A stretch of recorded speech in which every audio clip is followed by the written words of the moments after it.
और अल्लाह ने इंसान को दोनों ताकतें दी हैं, खैर की भी और शर की भी, अच्छाई की और बुराई की, दोनों की ताकतें उसके अंदर है। खैर वाला जो मादा है उसको अच्छाइयों की तरफ ले जाता है और शर वाला मादा उसको बुराइयों की तरफ ले जाता है। जब ये दोनों चीजें इंसान के अंदर मौजूद हैं तो इंसान कभी नेकियों में गालिब आ जाता है और कभी बुराइयों में गालिब आ जाता है। ये शुरू से मामला चला आ रहा है और इन्हीं मामलात को लेकर अंबिया इकराम अलैहिमुस्सलाम बंदों की हिदायत के लिए आते रहे।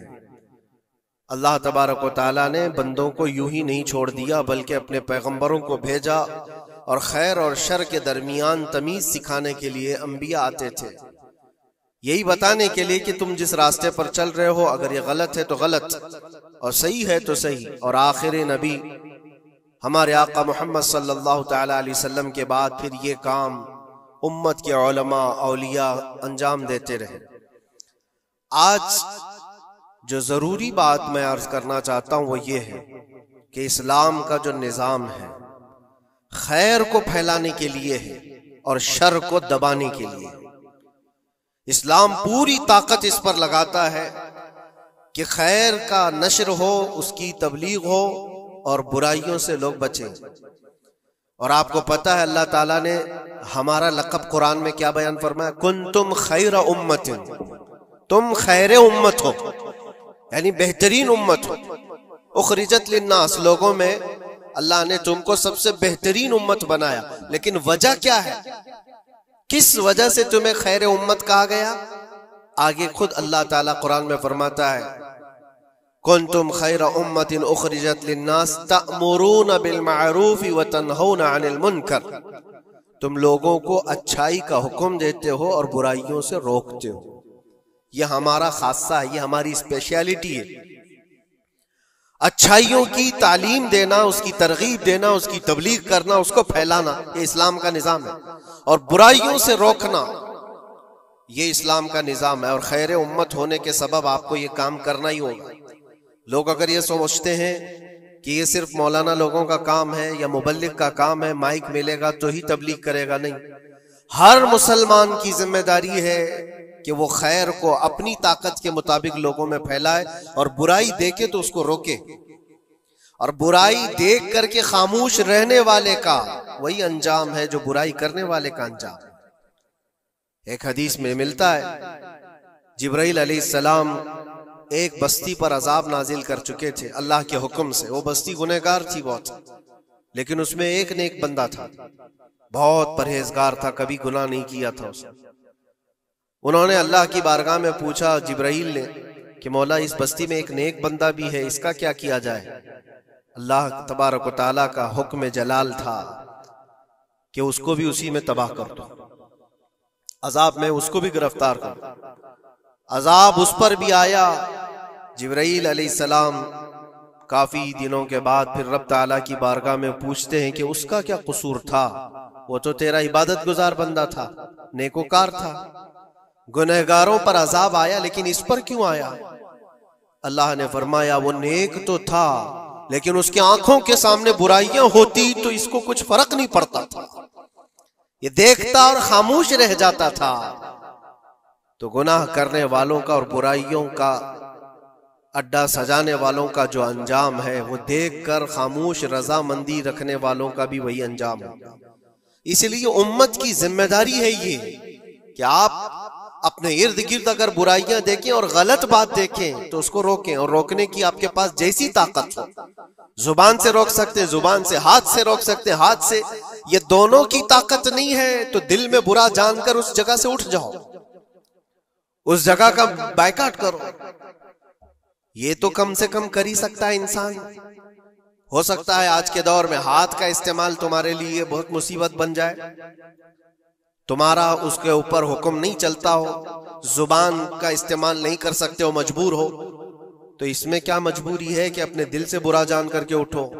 और ये भी नहीं करता तो समझ लो कि ईमान का आखिरी हिस्सा भी उसके दिल से चला गया। ईमान जिसके पास थोड़ा सा भी बाकी है वो बुराइयों को देख करके वो बरंगेख्ता होगा, उसकी तबीयत बुराइयों को देख करके मानने को कभी तैयार नहीं होगी। इसलिए खैर उम्मत का जो स्टेटस है उसको मेंटेन करना जरूरी है।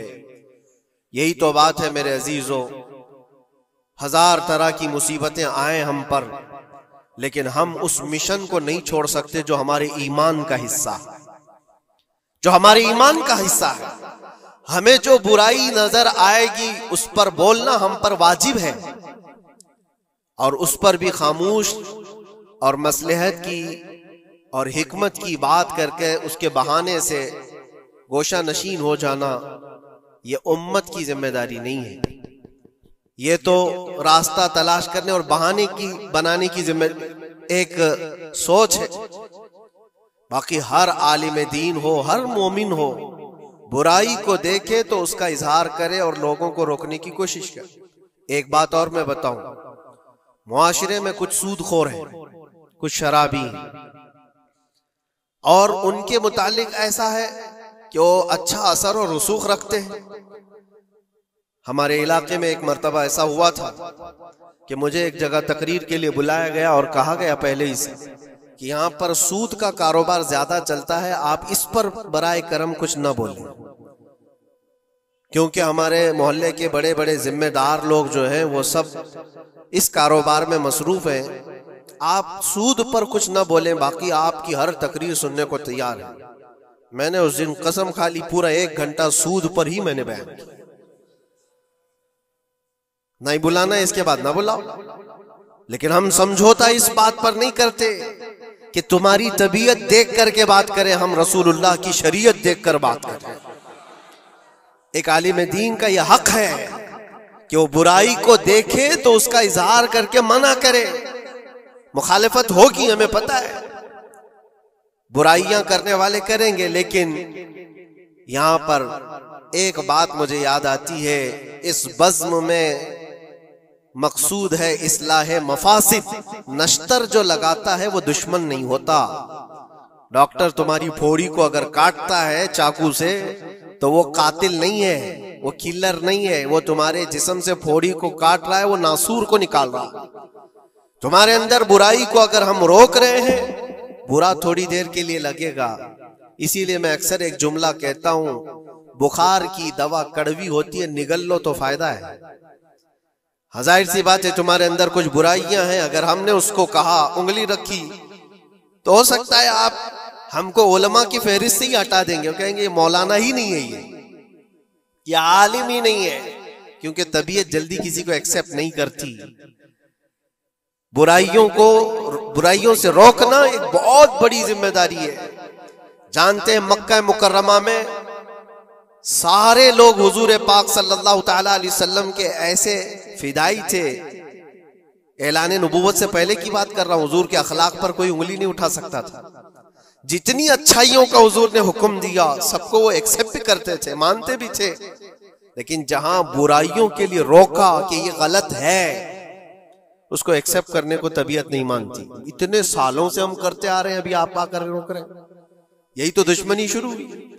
और हम यहां पर इसी बात के लिए कहते हैं कि ये अल्लाह के नबी सल्लल्लाहु तआला अलैहि वसल्लम के फरामीन के मुताबिक और कुरान के मुताबिक एक बड़ा जिहाद है। बुराइयों से लोगों को बचाना, रोकना और अपने नफ्स को बचाना, यही जिहाद जिसके मुतालिक हदीस पाक में मिलता है, रजाना मिनल जिहादिल असगरी इलल जिहादिल अकबर। जो जंग होती है ना आमने सामने मैदानों में, इसको हुजूर ने फरमाया ये छोटा जिहाद है, और बुराइयों से लड़ना ये बड़ा जिहाद है।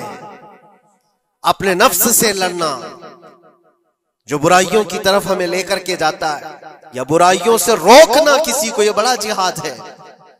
यहाँ पहलवानी दिखाना, एक दूसरे को कुश्ती में पछाड़ देना, ये तो ताकत का खेल है, लेकिन किसी को बुराइयों से बाज लेकर के आ जाना, ये बहुत बड़ी ताकत का मुजाहरा करना होता है, बहुत बड़ी। अगर तुम्हारी जुबान से कोई बच गया बुराइयों से, तो समझ लो कि तुमने उसके साथ एक बहुत बड़ा कार्य खैर किया है। अल्लाह के नबी सल्लल्लाहु अलैहि वसल्लम फरमाते हैं हजरत अली से, या अली ला अन यहदियल्लाहु बिका रजुलन खैरुल लक मिनद दुनिया व मा फीहा। ऐ अली, तुम्हारे जरिए से अगर एक आदमी भी सीधे रास्ते पर आया तो पूरी दुनिया कमाने से बेहतर है, तुम्हारे पूरी दुनिया से बेहतर है। एक आदमी अगर सीधे रास्ते पर आ गया तो इस्लाम का पूरा निजाम ये है, खैर की तरफ लोगों को बुलाना और शर से लोगों को रोकना। और ये जिम्मेदारी अगर कौम भूलती चली जाएगी तो ये कयामत की निशानियों में से ये भी है। हुजूर पाक सल्लल्लाहु ताला अलैहि वसल्लम ने इरशाद फरमाया, लोग अच्छाइयों का हुक्म देना छोड़ चुके होंगे, बुराइयों से रोकना बंद कर चुके होंगे, हत्ता कि इनके आंखों के सामने रास्तों पर जिना ऐसे होगा जैसे गधे जोड़ा खाते हैं, जानवर जिना करते हैं, इस तरह से इंसान इनके आंखों के सामने किया करेंगे और ये कुछ नहीं कहेंगे। ये तबीयत आती जाएगी तो ये क़यामत की निशानियों में से। आज यही हालात तो है। लोग ये कहते हैं कि उनका मसला उनके साथ, हम क्या कहें उनके लिए। नहीं मेरे अजीज, मैं जो बात कह रहा था वो बीच में रुक गई। मुआशरे में कभी सूदखोर होते, शराबी होते, बहुत सारे हैं, और गलत कामों में वो मुलविस हैं। क्या चीज है उनको तौबा करने पर, वो वापस आने पर मजबूर नहीं कर रही है? कौन सी चीज है जो उनको उनके गुनाह पर बढ़ावा दे रही है? क्या चीज है? कभी आपने सोचा? वो चीज यही है हम सब की। मुआशरे में अगर वो गलत था तो हमने उसके साथ दोस्ती वैसी ही बनाई रखी जैसे पहले थी। उसको एहसास होने ही नहीं दिया कि तूने गलत किया है या गलत कर रहा है। उसका मिलना जुलना उठना बैठना सब अच्छे लोगों के साथ वैसे ही चल रहा है। इमाम साहब भी मिल रहे हैं, उसको सारा रिस्पेक्ट वैसे ही मिल रहा है, तो वो यही समझता है मैं जो कुछ कर रहा हूं अच्छा कर रहा हूं। और अगर कौम की तमाम जिम्मेदार लोगों ने एक बात ये तय किया कि तू ये गलत कामों में है, हम आज से तेरे साथ कोई ताल्लुक नहीं रखेंगे, कभी तेरे साथ किसी दावत में ना आएंगे ना बुलाएंगे। इससे होता क्या है? लोगों को ऐसा लगता है कि हम बाइकआउट का कोई मिशन चला रहे। नहीं, इससे उसको एहसास होता है कि मैं मजलिस में बैठने के लायक नहीं हूं, मैं तौबा कर लूं ताकि बैठने के लायक बन सकूं, इन बुराइयों से बाज आ जाऊं। और तुम्हारे मिलन जुलन की वजह से ये सारे, आज लोग पहले छुप करके करते थे, आज ओपनली ये सारे काम करने लगे। लोग जो है पहले डरते थे कि कौम में लोगों को पता चल जाए मेरा धंधा क्या है तो पता नहीं मेरे साथ लोग कैसा सलूक करेंगे। आज वो निडर है, शेर है, कुछ नहीं होता। आज लोग जिसके पास पैसा ज्यादा है उसकी इज्जत करते हैं, उसके साथ सांठ गांठ वैसी होती है, सब अच्छे लोग भी उसके यहाँ आते हैं जाते हैं, सब होता है। अजीजा ने गिरामी वकार, बुराइयों से रोकने का निजाम जो हमारा खत्म होता जा रहा है, ये कयामत की बड़ी निशानियों में से। आज आपकी और हमारी जिम्मेदारी इतनी तो है कि उन महफिलों से अपने आप को दूर कर लो जहां ये सारे काम हो रहे हैं। गलत जो भी है उसको तुम्हारा दिमाग खुद ही पहचानता है गलत क्या है। अल्लाह ताला ने इतनी हिदायत हर बंदे को अता की, हर बंदे को। अल्लाह ने कुरान में फरमाया, अलम नजअल लहू ऐनैन व लिसानन व शफतैन व हदैनाहुन नजदैन। हमने दो चीजें ऐसी नहीं दी हैं तुम्हें जो खैर और शर को पहचानती हैं। हर इंसान, आपको किसी ने बताया नहीं कि आग गर्म होती है, बचपन से बताया नहीं जाता है। इंसान अपनी खुद तजुर्बात से या देख देख करके समझता है, वो आग में हाथ डालता नहीं है। क्या उसकी कोई ट्रेनिंग दी गई है बचपन से कि आग में हाथ डालना नहीं चाहिए? तुम्हारी तबीयत ने खुद ही फैसला किया है कि ये जलाती है चीज, ये गर्म है, ये नुकसानदेह है। तो ये हिदायत अल्लाह ने हर बंदे को अता की है। क्या आपने अपने बच्चों को या आपको किसी ने बचपन से सिखाया है कि जो गंदगी है, जो गलाजत है, पखाना हो, गोबर हो, ये नहीं खाया जाता? ये चीजें सिखाई नहीं जाती। इंसान की तबीयत में है कि उसको एक्सेप्ट नहीं करती तबीयत, दिमाग खुद ही कहता है ये गंदी है, ये बुरी है।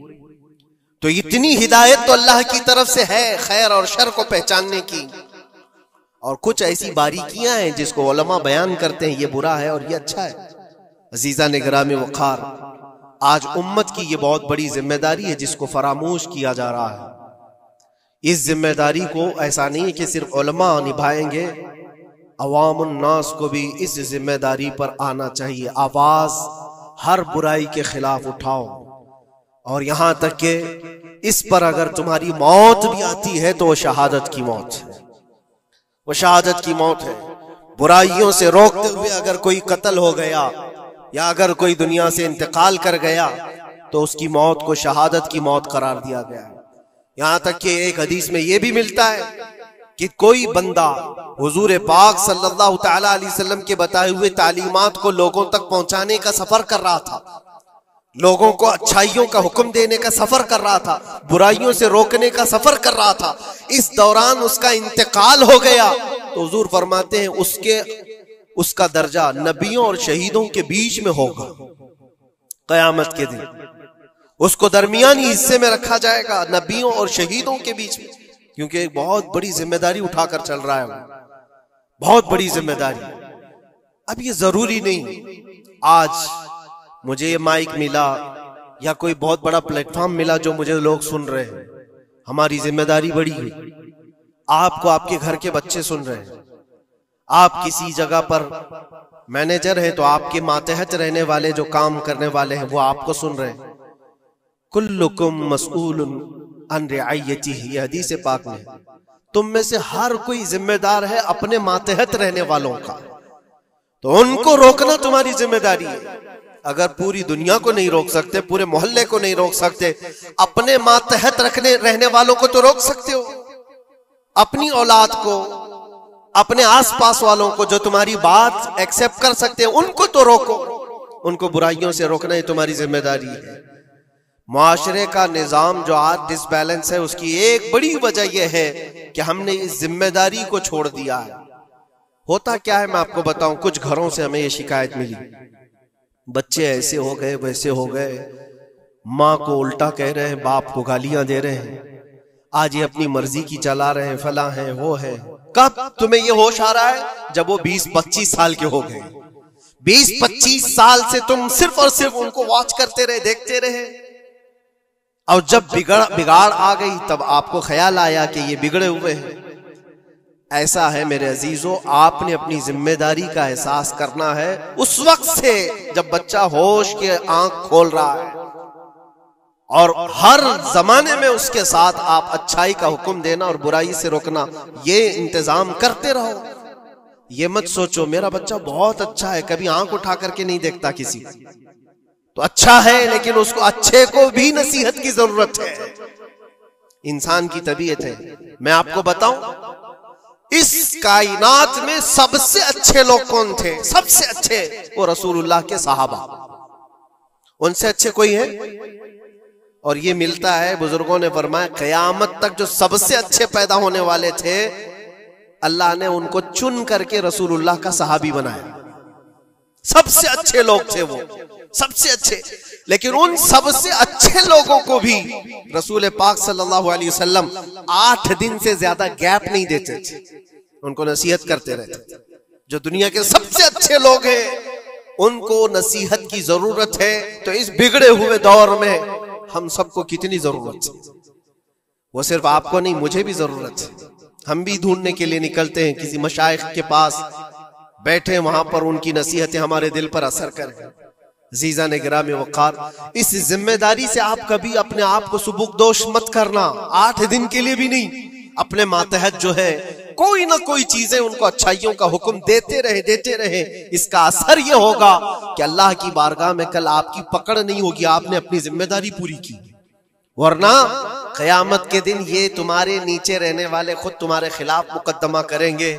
यहाँ तक कि एक रिवायत में ये भी मिलता है कि एक बंदा अल्लाह की बारगाह में ये मुकदमा कर दिया था कि मेरा पड़ोसी जो आज जन्नत जा रहा है, ऐ अल्लाह उसको तू जन्नत भेज रहा है, मेरे पड़ोस में रहता था, उसकी नमाजें पूरी हैं। फरिश्तों के जरिए से कहा जाता हाँ उसकी नमाजें पूरी हैं, हिसाब में मुकम्मल है। तो ये मुकदमा इस बात पर करता है कि अल्लाह उसको रोक दे, इतनी दिन वो नमाज पढ़ता था, एक दिन मुझे बुलाता नहीं था, खुद अपनी नमाजें तो पूरी कर लिया लेकिन मुझे एक दिन नहीं बुलाया, मैं आज जहन्नम में जा रहा हूं। तो उसे रोक करके पूछा जाएगा क्या तेरी ये जिम्मेदारी नहीं थी कि तेरा पड़ोसी था, तेरी इज्जत करता था, तेरे मातहत था, तो एक दिन भी तूने खैर की तरफ उसको नहीं बुलाया। ये जिम्मेदारी आप सोचो, हम सब की ये जिम्मेदारी है अपने मातहत रहने वालों के लिए। अल्लाह तबारक व तआला हमारे इस निज़ाम को जो सहाबा इकराम रिदवानुल्लाह तआला अलैहिम अजमईन ने कायम फरमाया था हुजूर पाक की तालीमात से, वापस फिर से वो जिंदा हो जाए। अजीज